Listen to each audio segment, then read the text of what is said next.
మన ప్రభువైన రక్షకుడైన యేసుక్రీస్తు పరిశుద్ధ నామములో మీ అందరికీ శుభములు తెలియచేయుచున్నా. మీరందరూ క్షేమంగా ఉన్నారని ఆశిస్తూ ఉన్నాను. ఈరోజు బలపరిచే వాక్యము ఆదికాండము 39వ అధ్యాయం 23వ వచనము.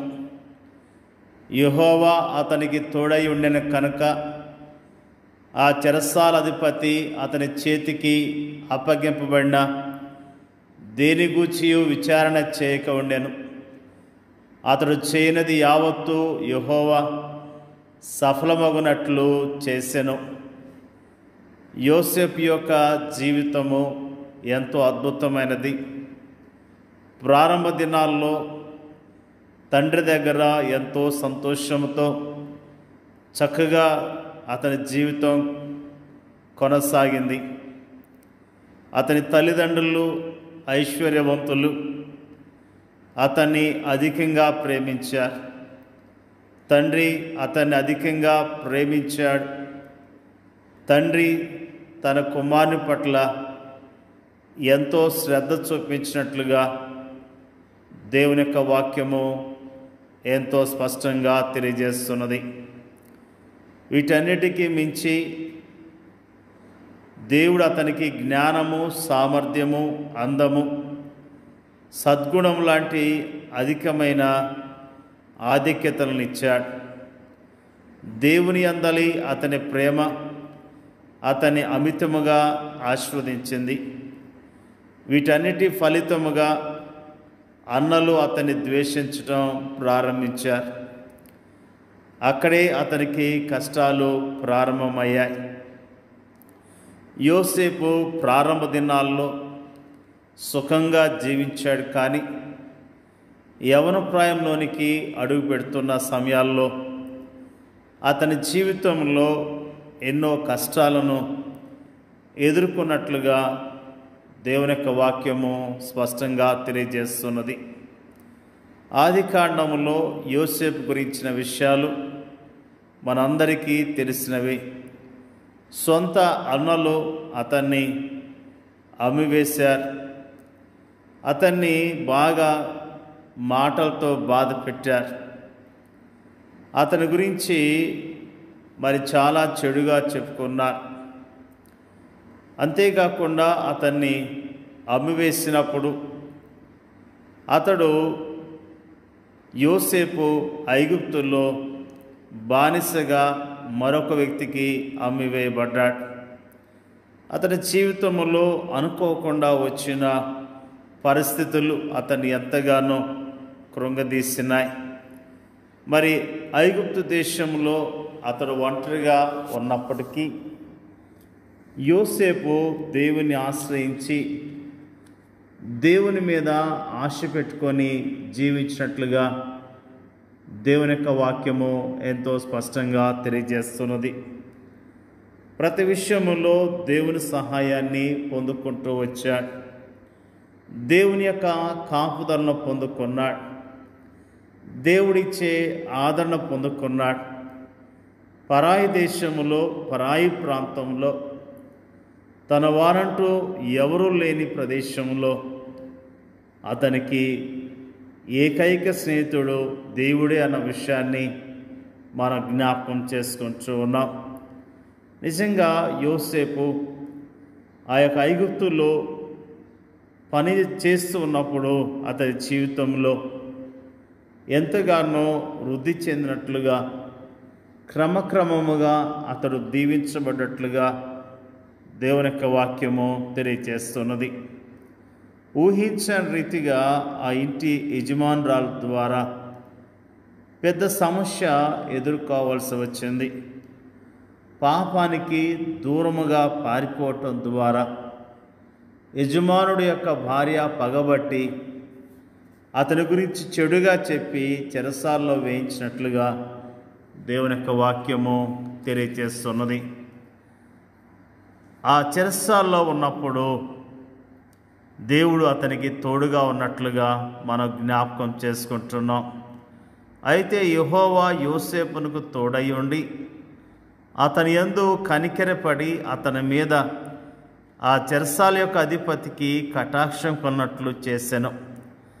చెరసాల అధిపతి ఆ చెరసాల్లో ఉన్న ఖైదీలందరినీ యోసేపు చేతికి అప్పగించెను. వారు అక్కడ ఏం చేసిరో అదంతయు అతడే చేయించువాడు. యెహోవా అతనికి తోడై ఉండెను కనుక ఆ చెరసాల అధిపతి అతనికి చేతికి అప్పగింపబడిన దేని గూర్చియు విచారణ చేయక ఉండెను. అతడు చేయనది యావత్తు యెహోవా సఫలమవునట్లు చేసెను. నిజంగా దేవుడు ఎంత గొప్ప దేవుడు, ఎంత మంచి దేవుడు.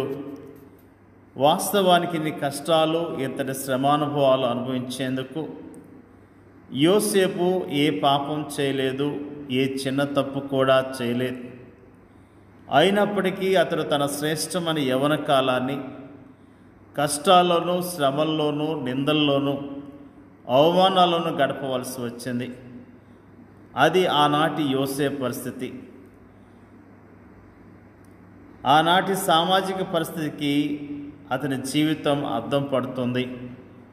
పరిస్థితులు ఈనాడు ఏం మారాయని, ఈనాటి సామాజిక పరిస్థితి ఏం మెరుగైందని, ఆనాటి మానసిక, కుటుంబ, సాంఘిక, సామాజిక పరిస్థితులే ఈనాడు కూడా ఉన్నాయి. ఈనాడు మనము కూడా అలాంటి పరిస్థితుల్ని ఎదుర్కొంటూ ఉన్నాం. యెహోవా అతనికి తోడై ఉండెను అనే మాటను గమనించాలి. యోసేపు గుంటలోని ఒంటరితనంలోను, బానిసత్వంలోను, చెరసాలను, ఆ తర్వాత ఐగుప్తు పరిపాలనలో కూడా అతడు ప్రశాంతతను, పరిశుద్ధతను ప్రదర్శించడానికి గల తాళం చెవి ఇదే. ఈనాడు శ్రమలను, కష్టాలు మనము ఎలా ఎదుర్కొనగలము? దేవుని వైపు చూడటం ద్వారానే. ప్రార్థన, వాక్యము, నిజమైన విశ్వాసుల సహవాసం ద్వారానే. ప్రార్థన మనకు దైవిక నడిపింపును, శక్తినిస్తుంది. దేవుని వాక్యం మనకు దైవిక జ్ఞానంనిస్తుంది. అభ్యాసం చేత మేలు కీడులను వివేచించుటకు సాధకం చేయబడిన జ్ఞానేంద్రియములు కలిగిన అనుభవజ్ఞులైన విశ్వాసుల సహవాసము మనకు సరియైన సలహాలను ఇస్తుంది. ప్రేమైన దేవుని బిడ్డలారా, యోసేపు జీవితం ద్వారా దేవుడు మనకు అనేకమైన పాఠాలను నేర్పిస్తూ ఉన్నాడు. నిజముగా యోసేపు ఓర్పు కలిగి ఉన్నాడు, ఓర్చుకున్నాడు, ప్రభు కొరకు నిలబడ్డాడు, సాక్ష్యాన్ని నిలుపుకున్నాడు. అతడు ఎంతగానో దీవించబడ్డాడు. ఈ దినాల్లో కూడా మనం ఇలాంటి పరిస్థితులు గుండా వెళ్తున్నప్పుడు మన సాక్ష్యాన్ని కాపాడుకుందాం, మన విశ్వాసాన్ని కాపాడుకుందాం. దేవుడు మనకిచ్చిన పని విషయంలో నమ్మకత్వాన్ని కలిగి ఉందాం. మరి నిజముగా యోసేపు దేవునికి విధేయత చూపించడం ద్వారా ఎంతగానో దీవించబడ్డాడు. దేవుని మాట వినటం ద్వారా దీవించబడ్డాడు. నిజంగా మనం కూడా దేవుని మీద ఆధారపడదాం. దేవుడిచ్చే ఆశీర్వాదాలు పొందుకొని ఆయన కొరకు జీవిద్దాం. దేవుడికి వాక్యాన్ని దీవించునుగాక. పరిశుద్ధుడైన తండ్రి, నీకు స్తోత్రాలు. యోసేపు యొక్క జీవితాన్ని మాకు తేటగా తెలియజేసినందుకు నీకు స్తోత్రాలు. యోసేపు ప్రభువా నీకు భయపడి నీ కొరకు జీవించాడు, మంచి సాక్ష్యాన్ని పొందుకున్నాడు. అందును బట్టి స్తోత్రాలు తెలియజేస్తూ ఉన్నాం. అన్నదమ్ములు ఎంతగానో క్రూరముగా ప్రవర్తించారు, బానిసగా అమ్మివేశారు. మరి అక్కడి నుంచి ఇంకొక ప్రాంతంలో బానిసగా పనిచేశాడు. మరి అంతేకాకుండా శోధన వచ్చినప్పుడు, సత్యానికి నిలబడ్డప్పుడు అతడు చెరసాల్లో వేయబడ్డాడు.